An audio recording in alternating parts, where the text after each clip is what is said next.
Hi, I'm Kiefer Fuchs, and today I'm going to be talking about the reality of diffusionism in the ancient world, as well as the bearded gods of ancient Mesoamerica. Before I continue, please consider supporting my work. The Patreon and PayPal link are below. I will be coming out with exclusive content on my Patreon account. This will help us grow and spread the true history of this world, because remember, if you can control the past, you can control the future.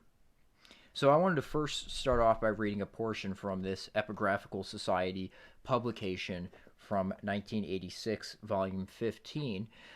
It's something I found particularly interesting as a piece of evidence for diffusionism and the mountain of evidence out there because it demonstrates links between ancient India and Mexico, which is something I was previously unaware of, and I figured you guys would find it just as interesting as I did.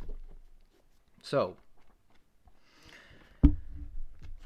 the report follows. Clear, positive epigraphical evidence on contacts between ancient India and Mexico, albeit through Indonesia, have been discovered.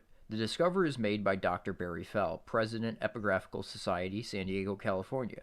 Goes to suggest that the early Hindu merchant settlers of Southeast Asia had sailed to far off lands in pursuit of their profession and left behind marks of their presence in Mexico in the form of inscriptions. A closer and more detailed examination of all the Kava tablet inscriptions from Mexico is sure to unravel an unknown chapter in Indo Mexican cultural and maritime history of a bygone age. Dr. S. Submona Lyer, deputy epigraphist, pointed out that while India's cultural affinity with Indonesia is well known, it is not known to many that India's cultural influence reached as far as Mexico in the New World. Dr. Barry Fell discovered the existence of Indian script on an inscribed stone found in Tejasco in the Yucatan state of Mexico. According to a communication sent by Dr. Fell to Dr. B. Chabra, formerly government epigraphist for India and retired Joint Director General of Archaeology in India, the inscription at Tejasco had originally been reported in 1971 by Dr. Robert Marks as Phoenician, and the stone itself had been oriented upside down.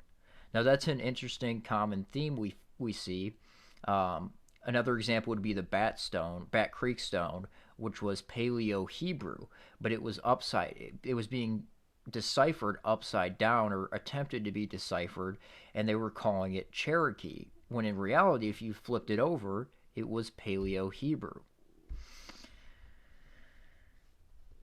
Dr. Fell recognized the script as Indic and suggested that Hindu scholars should check his tentative conclusion that the script resembled that of Pallava of southern India. Dr. Fell's provisional reading is shown in the illustration and implies that the merchant captain Vusalana, sailing along the coast, had had the stone slab inscribed in July of that year, 845. Assuming the era to be Saka, Dr. Fell equates it to AD 923. Through the date, and much of the reading is tentative and requires verification with the aid of good. His reading of a particular word as Mahanavaka, meaning great navigator or captain of the ship, in the inscription is under review. Under review is acceptable.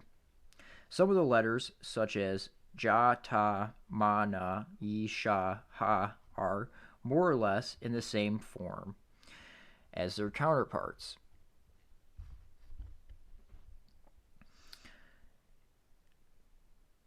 In early medieval southern India Javanese scripts. So I want to just read this inscription for you real quick here, and this is the inscription here. This is from the stone. It's interesting to read ancient inscriptions like this that are obviously not fakes. Um, Year 845 Saka era, AD 923, in the month of July, at which time a merchant ship is thoroughly exploring the coastline. The captain of the ship is Vohusalana, he wishes to name the place Lakabama, Lucky Land, Lakabama, Lucky Land, and has cut this inscription in the Kava language. How interesting is that? Kava script, which evolved in Java through the interaction of Sanskrit, Pali, and local dialect, has been recognized on baked clay bricks extracted from Maya pyramids at Colomoclo. Excuse my butchering of these names, in Tabasco. Dr. Fell points out that these bricks carry text in Libyan and Punic of periods earlier than Tehasco.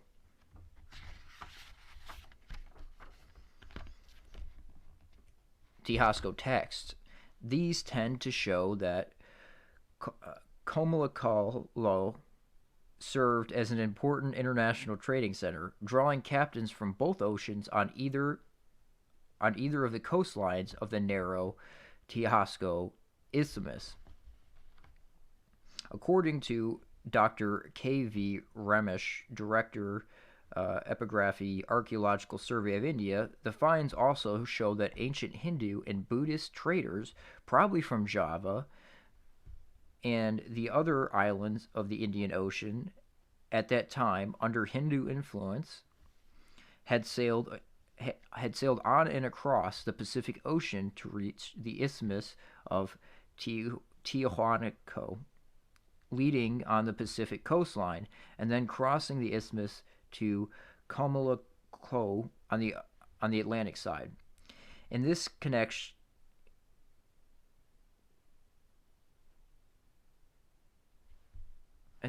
Dr. Ramesh recalled the 6th century Sanskrit inscription found in Wali Saleh province of Malaya, which invoked success for the voyage being undertaken by the captain Manahalviki Buddhagupta, who originally hailed from Rakatarika, a place also mentioned by the Chinese voyager pilgrim Hinus Tung, and recently identified as the modern town of Ragamati in West Bengal.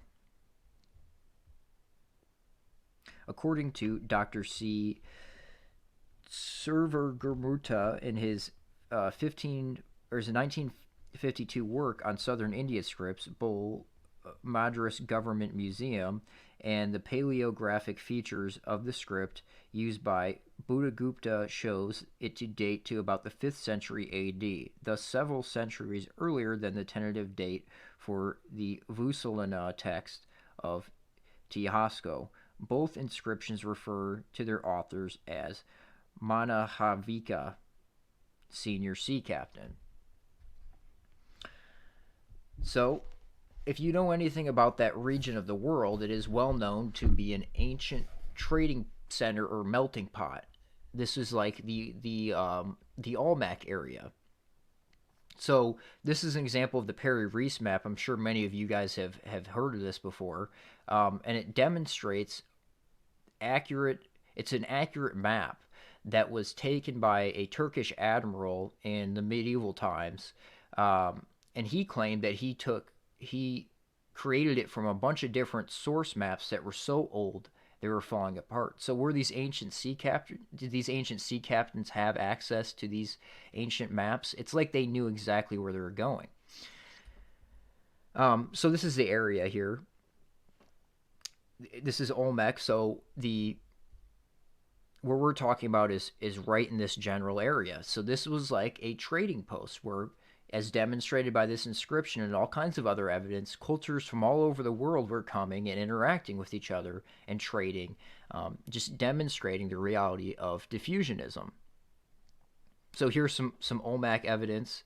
Many people claim these to be sub-Saharan African. I tend to look at them more as native because that's what it looks like to me. That's just my opinion. But here are other examples, and here we see these look very oriental, and we see elongated skulls, which we're going to get into when we talk about the the bearded gods of ancient Mesoamerica, Quetzalcoatl, etc., in this region here. They were described as having elongated heads. And again, this is almost like Chinese jade from the same area. It looks like it's Chinese, you know? Again, very oriental looking. And then here we have the elongated skulls of Paracas. Now that's in Peru, but again, these bearded gods are described as having these elongated heads. That would be an example of what Quetzalcoatl or these gods possibly look like. Depiction of Quetzalcoatl. Obviously not native, with a beard. So where did he come from? Was this an ancient traveler? Again, Olmec looks very Phoenician. Doesn't look native. Bearded. These are reconstructions of these skulls. DNA testing has been done on them, and it's very interesting what they found. They appear to come out of the Black Sea region. Eurasian DNA. Alright, so this is a portion where we get into the ancient bearded gods of Mesoamerica. Now remember, described as having elongated skulls, red hair, coming from out of the sea, bringing with them advanced technology and civilization. Now I couldn't sum it up any better than this radio show host William Cooper did, and I want to play this for you because this is the surviving descriptions that we have for gods like Quetzalcoatl or Kukulkan, these bearded gods, these incredible beings that are probably just ancient travelers that had access to advanced technology. Of course, probably not Homo sapiens sapien as demonstrated by Brian Forrester's work with these elongated skulls. So please enjoy this segment. Three great cultural heroes were associated with the origin of Mayan civilization. Wotan, who founded the Votanic Empire seated at Palenque, Itzamna, the Yucatecan hero, and Kukulkan, whose worship extended throughout the Central American area. All three came from a remote region lying eastward, introducing arts and sciences and founded religious cults, or mysteries. From the legendary histories of these persons, they should be included as adepts or initiates of ancient secret schools, possibly Atlantean. In a book written in the Quichean language and attributed to Wotan, the Great One declared him self a snake, a descendant of Emos in the line of Khan. He came to America by the command of God from a distant place. He ultimately founded Palenque and built a temple with many subterranean chambers which was called the House of Darkness. Here he deposited the records of his nation in the keeping of certain aged men called guardians. There is a legend, folks, that this Wotan was the grandson of Noah. The original book containing this report was in the possession of Nunex de la Vega, Bishop of Chiapas, but he destroyed it with the other native manuscripts which he was able to accumulate. Fortunately, however, it had been copied by Aguilar. Itzamna, according to Cagulodo, was a priest who came with the migrations from the east. He was the son of the supreme deity Hunabku, or the Holy One. Itzamna is pictured as an ancient man with a very prominent and strangely shaped nose, either toothless or with one crooked fang. Likenesses of him have been found indicating his birth from a plant growing from the earth. He is also shown rising from the mouth of a serpent or a turtle to symbolize that he came from the sea. He healed the sick and restored the dead to life. He lived, according to the records, to a great age and was said to have been buried at Izamal, or Itzamal, where his tombs became places of pilgrimages. Itzamna was sometimes called the skillful hand, and after his death his body was divided. His skillful hand was placed in one temple his heart in another, and the rest of his remains in a third. One of the best known of his emblems was a Tau, or T-cross. It is now generally admitted that the Quetzalcoatl of the Nahuatl people, the Gukumats of the Quiches, and the Kukulkan of the more southern Mayas were one person. In each language, the word signifies feathered, plumed, or winged serpent. This title may have resulted from Quetzalcoatl casting his lot among, or gathering his first followers from, the descendants of Wotan. This tribal group had the serpent as its heraldic device. At a remote time, this semi-mystical, semi-divine priest initiate, Quetzalcoatl, came from the fabled land of the seven colors and established his right at Tula and Cholula. Quetzalcoatl was the initiate philosopher and teacher of the Nahuatl tribes of central Mexico. Among the appellations of this priest, prophet, king are, quote, he who was born of the Virgin, unquote, quote, Lord of the winds, unquote, and, quote, the divine incarnation, unquote.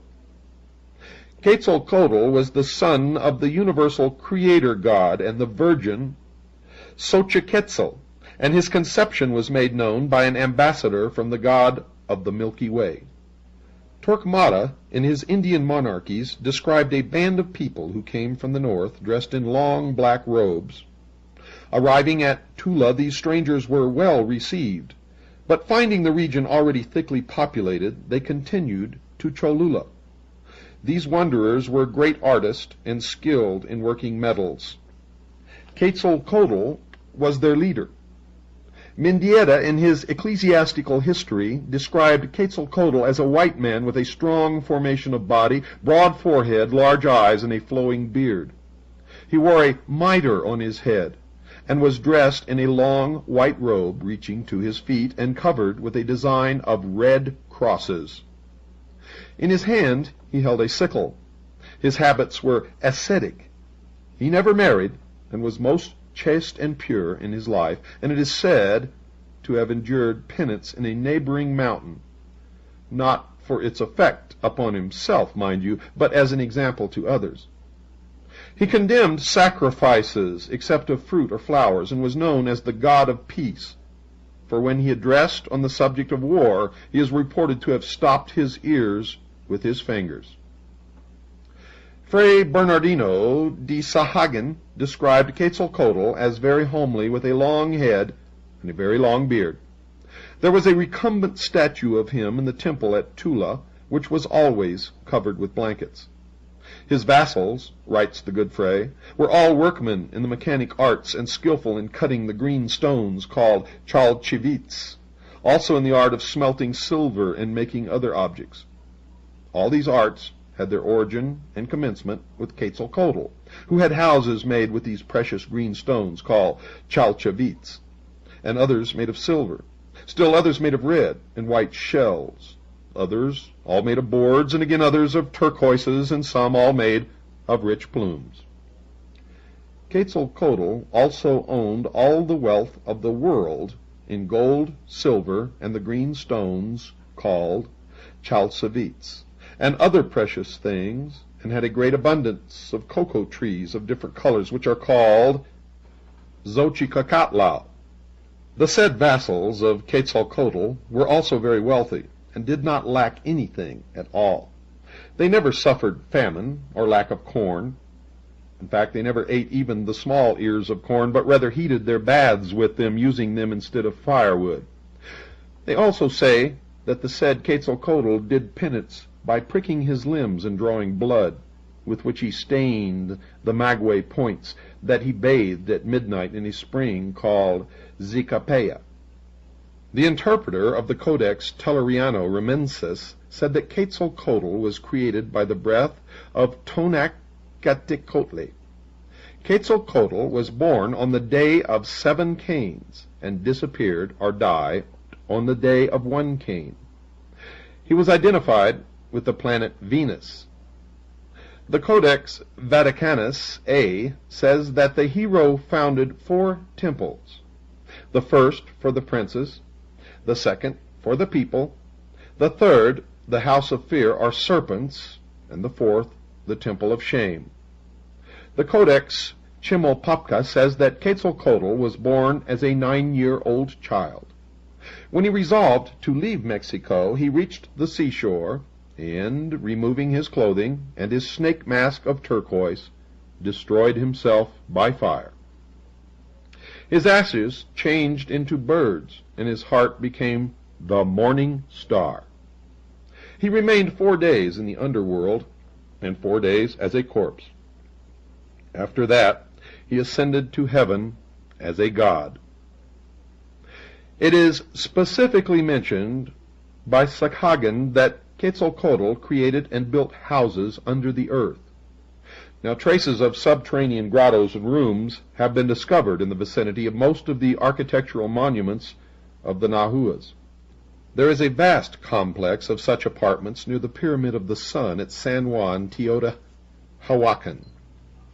The Amerindians believed the serpent to be an earth dweller, and it is quite possible that the accounts implied these subterranean and secret places to be chambers of initiation into the mysteries of the cult. According to de Boerberg, the Mexican demigod Wotan made a journey through a subterranean passage which, running underground, terminated at the root of heaven. This passage was a snake hole, and Wotan was admitted because he was himself a son of the snake. Quetzalcoatl appeared as the great sorcerer, magician, or necromancer. He performed miracles, and upon his departure his secrets were entrusted to an order of priests governed by a hierophant or master. This priesthood practiced the arts and sciences, treated the sick, administered sacraments, and were diviners and prophets. Landa gives some consideration to the activities of these religious orders. Lucien Biart summarizes the available data thusly. The most contradictory ideas have been current in regard to this divinity, who now considered of celestial origin and now regarded as a man who had acquired the immortality of the gods, seems in reality to be a union of several personages. He certainly belonged to a race other than the one he civilized, of that there can be no doubt. But what was his country? He died announcing that he would return at the head of white-faced men, and we have seen that the Indians believed his prophecy fulfilled when the Spaniards landed on their shores. And of course, we have seen the consequences of that action. According to Sahagan, the most usual ornaments of the images of Quetzalcoatl were a mitre spotted like the skin of a tiger, a short embroidered tunic, turquoise earrings, and a golden collar supporting fine shells. The legs of these images were encased in gaiters of tiger skins, and on their feet were black sandals. A shield hung from the left arm, and in the right hand was a scepter ornamented with precious stones, an emblem which terminated in a crook like a bishop's crosier. Quetzalcoatl is credited with the invention of the pictorial or hieroglyphical method of writing, and especially is his name associated with the Tonalamatl or Book of Fate. This was more than a civil calendar, and was reserved for the calculation of human destiny and prophecies concerning the future of the state. It was used by master magicians, the chief of whom was an astrological adept credited with extraordinary occult powers. While it is likely that Quetzalcoatl brought the Tonalamatl back to Mexico after his journey among the Mayas, a people already advanced in such matters, the Aztecan legend has been summarized by Mendieta. The gods had created a man, Oxomoco, and a woman, Zipactonatl, as the progenitors of the human race. They, according to the legend, dwelt in a cave at Cuernavaca, and in order to regulate their lives, these two resolved to devise a calendar. Zipactonatl felt that her descendant, Quetzalcoatl, should be invited to participate in the project, because she was the mother of all the living and a great prophetess. Quetzalcoatl was privileged to select and write the first sign or day symbol of the calendar. The others followed until the 13 signs were completed. Sahagun, in his general history, gave a number of details of the struggle between Quetzalcoatl the civilizer and Tezcatlipoca, who apparently signified the primitive and sanguine religious cult of Mexico. The old priesthood, which practiced human sacrifice and adhered to a policy of war and destruction, resented the peaceful and gentle faith brought by Quetzalcoatl. In the end, Tezcatlipoca, the personification of the sorcerers, contrived to poison the god-king, which implies that his doctrines were corrupted by false teachings and interpretations.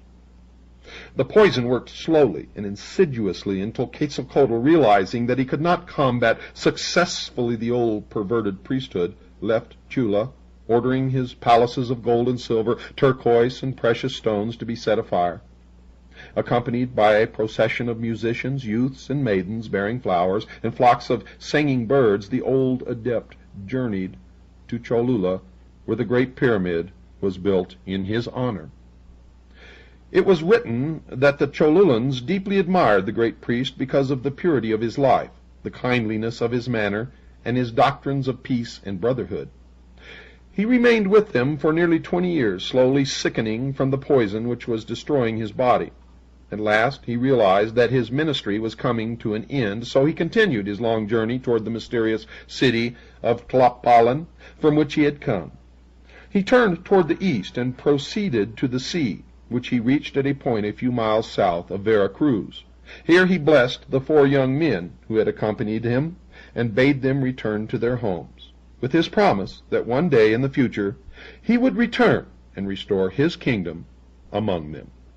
It's time for our break, folks. Don't go away. I'll be right back after this very short pause. Ladies and gentlemen, I would like to introduce to you a young man who has come to be my right hand, my assistant, who has come to learn as much as he can, and of course I am going to learn as much as I can from him. His official title around here is Research Assistant. Mr. Tom Swift will continue with the rest of tonight's program. Where we left off, Quetzalcoatl had just promised the 4 young men that one day in the future he would return and restore his kingdom among them. Then the old and weary man called to the sea, and out of the waters came a raft of serpents. He stepped upon this strange craft and was carried away into the land of the sun's beginning. He left behind him a priesthood that perpetuated with esoteric rites the mysteries of the feathered serpent. There is every indication that the cult of Quetzalcoatl was kept secret, a precaution necessary in the face of the opposition of the primitive indigenous sects. There are several accounts of the death or departure of Quetzalcoatl. The conflict is due in part to the legends being derived from different tribes, and in part to the Spanish methods of gathering the reports. These invaders took slight interest in the native traditions until they had destroyed most of the available sources of information. Later, even the converted Indians were uncertain of their tribal history. There is reason to believe, however, that some sacred records were intentionally suppressed and were never available to the missionaries. The people of Mexico claim to have sacred accounts of the mysteries of their religion and of the origin of their race. There is mention of the divine book written by Kukulkan, a wise man or wizard, whose name means Lord of the Great Hand. This was supposed to contain the account of the migration of the Aztecs from Asia. Baron de Waldeck claimed that the book had once been in his possession. De Bourbourg thought that it was the Dresden Codex, and Bustamante wrote that native historians had a copy in their possession at the time of the fall of Mexico. There is good probability that manuscripts of great value survived the Spanish colonial period and are still available to certain qualified persons. Augustus Le Plongeon, known to the Yucatecans as Great Blackbeard, was one of the few Americanists to be accepted into the confidence of the ever-reticent Indians. They told him enough to convince a thoughtful man of the existence of the esoteric schools in the Mayan area. That sacred mysteries, writes Le Plongeon, have existed in America from times immemorial, there can be no doubt. even setting aside the proofs of their existence that we gather from the monuments of Uxmal and the descriptions of the trials of initiations related in the sacred book of Quiches, we find vestiges of them in various other countries of the western continent. The rites and ceremonies of initiation were imported to Peru by the ancestor of Manco Capac, the founder of the Inca dynasty, who were colonists from Central America, as we learn from an unpublished manuscript written by a Jesuit father, the Reverend Anelo Oliva, at the beginning of the year 1631 in Lima, and now in the library of the British Museum in London. A number of authors who have tried to prove that Quetzalcoatl was a foreigner who, reaching the shores of the New World at an early time, attempted the civilization of the aboriginal tribes. Lord Kingsborough favored the possibility that this wanderer was the Apostle Thomas, and that the ancient Central American Indians came under Christian or Jewish influence.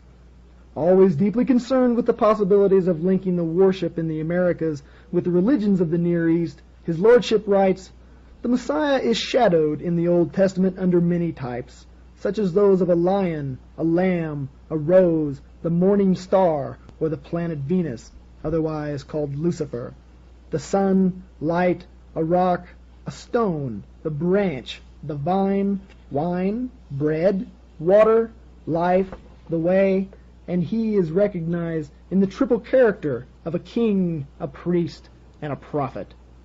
It is very extraordinary that Quetzalcoatl, whom the Mexicans believe to equally to have been a king, a prophet, and a pontiff, should also have been named by them Sayacatl, or the morning star, Tivazcalpantecutli, or light, Mexitli, or the vine, for Torquemada said that the core of the aloe from which the Mexicans obtained wine was so called, Votan, or the heart, metaphorically signifying life, and Toyalaquatl, manjar de nuestra vida, bread, for his body made of dough was eaten by the Mexicans.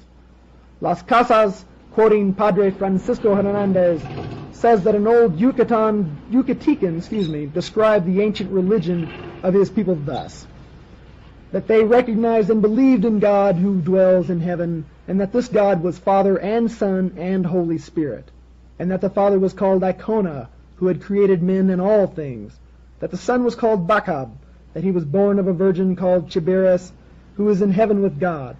The Holy Spirit they termed Ecuac. The son Bacab was scourged and crowned with thorns, was tied upon a cross with extended arms, where he died. But after 3 days he arose and ascended into heaven to be with his Father. Dr. Alexander, who reports this story in his book, is inclined that it is confused and probably distorted by the Spanish recorder.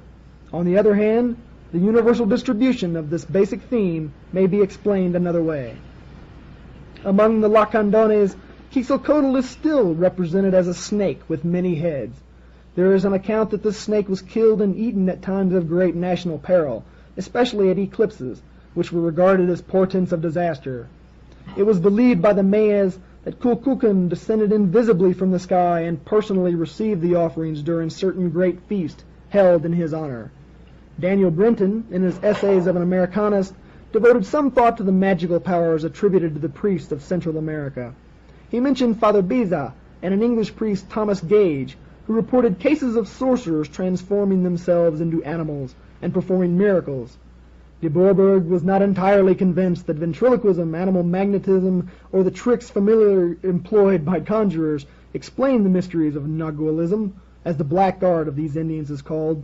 Brenton quotes from the Popol Vuh, "Truly, this Kumas Quetzalcoatl became a wonderful king. Every 7 days he ascended to the sky, and every 7 days he followed the path to the abode of the dead.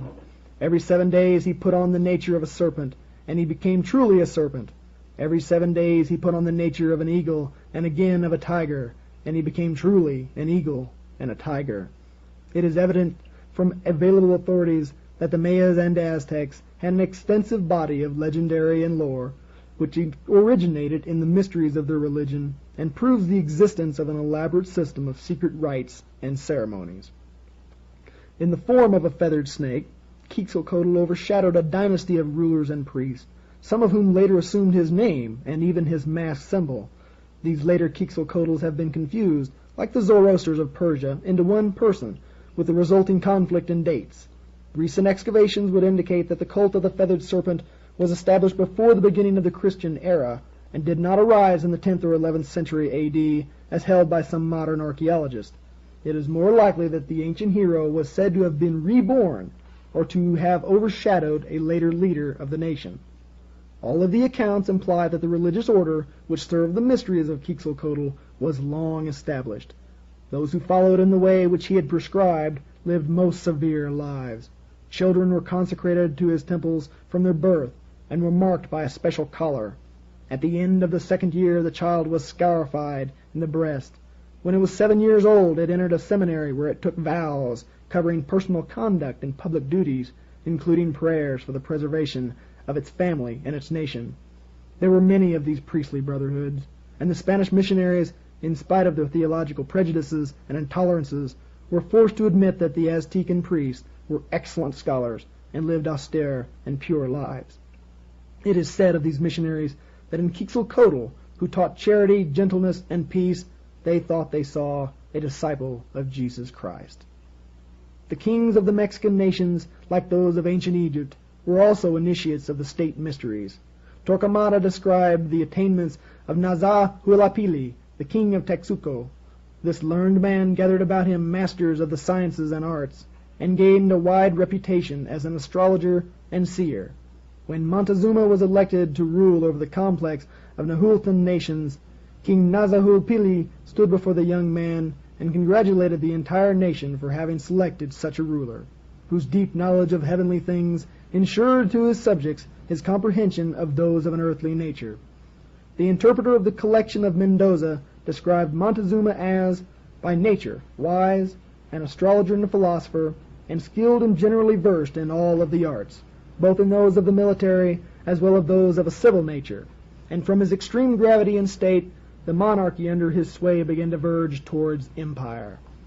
The great serpent, clothed in Quetzal plumes, certainly belonged to another race and came from an unknown country. Lucien Biot says, "It is an incontestable fact that Quetzalcoatl created a new religion based upon fasting, penitence, and virtue. In skillful trades and in metalworking, this Amerindian savior reminds one of the craftsmen of Tyre who cast the ornaments for Solomon's temple. As a benefactor of his people, as a liberator of men's minds and hearts, this Nahuatl demigod certainly revealed the attributes of the master builder." Scattered through the jungles of Yucatan and extending northward into Chiapas and southward into Honduras and Guatemala are the remains of ancient cities and the ruins of old cultural centers, religious or educational, dedicated to scientific research and the investigation of the spiritual mysteries of human life. These shrines and temples are adorned with numerous religious emblems and figures, and closely resemble the temples and schools of the esoteric tradition, which were scattered through the Mediterranean countries, North Africa, and the Near East. The Aztecs inhabiting the Valley of Mexico certainly derived much of their cultural impetus from the more highly civilized Mayas. These Nahuas practiced elaborate rites and ceremonies, and recognized a large pantheon of divinities. It seems unlikely that the Aztecs patterned their religious concepts from some inferior cultural tradition. These are positive indications that the tribes of central Mexico had received an important intellectual stimulus from the Mayas, and even found it expedient to acknowledge this indebtedness. The physical remains of the Mayan civilization are sufficiently impressive to indicate a highly advanced people, whose religious institutions and rites had reached a considerable degree of refinement. Most early writers, in an attempt to estimate the cultural attainments of these nations, have been over-influenced by the early theologians and scientific enthusiasts who invaded the field with a variety of concept and preconceptions. The empires of the Mayas and Aztecs were resplendent with edifices dedicated to their faith. They were magnificent shrines, temples, altars, some to sanguinary deities and others to benign and kindly gods. The state mysteries, however, were seldom performed in the sanctuaries of popular worship. Neophytes traveled to remote places, and if they went uninvited, seldom returned. Throughout the jungles are the ruins of extraordinary buildings constructed for unknown purposes. The mysteries of Xibalba, as recorded in the Popol Vuh, and traditionally associated with the culture hero Votan, were given in such an architectural complex which served as an entrance to a mysterious world beyond the dimensions of the material mind. Such gateways existed in all the old countries where the mystery religion originally flourished. Obviously, archaeologists cannot discover the secret rites merely by grubbing among the overturned and broken stones. As the priesthoods were not considered enough to label their monuments, there is little left today even to excite curiosity. Fortunately, however, the esoteric tradition survives in the racial subconscious, and its violated schools and colleges need not be physically restored. When such restoration is attempted, the buildings usually reveal that they were designed as symbols of the cosmos. If the mystery system actually existed in the Western Hemisphere, as the landmarks seem to indicate, it must have been produced its initiates and by its adepts. These in turn became the leaders and saviors of the peoples. Their wonder-working hero, whose deeds enriched all tribal traditions, always and everywhere performed the exact same miracles, possessed the exact same powers, and made the exact same personal sacrifices. The mystery school required not only a hierarchy for its maintenance and perpetuation, but also appropriate places of initiation, partly underground or adjacent to grottos and caverns. It required also a body of lore particularly significant, participation in which conferred special rights and privileges. A people which had reached this mental platform of the Mayas would not have accepted a philosophy of life that was without profound and significant values. Pagan priesthood did not initiate those of feeble mind, but selected for spiritual advancement persons of high attainment and mature judgment. Albert Reville, in the Hibbard Lectures, 1894, notes of the religion of the plumed serpent, there was something mysterious and occult about the priesthood of this deity, as though it were possessed of divine secrets or promises, the importance of which it would be dangerous to undervalue. It is fortunate indeed that at least one manuscript relating to the religious mysteries formerly practiced in the Mayan area had been recovered. The Popol Vuh, or the Senate Book of the Quiches, the record of the community, has survived the numerous vicissitudes which have conspired to prevent the perpetuation of the literary monuments of Central America. It was tolerated by the early missionaries who, observing certain similarities to their own scriptures, preserved the work as a means of persuading the Indians to a more speedy baptism. In the 17th century, it was rescued from a fate worse than oblivion by the Dominican monk Don Ramon de Ordonez Guayagua, Dean and Chancellor of the Archbishopric of Ciudad Real. This work was deposited in the library of the convent at Chichicastenango by the scholiast Vixmenes, where it remained until the year 1830.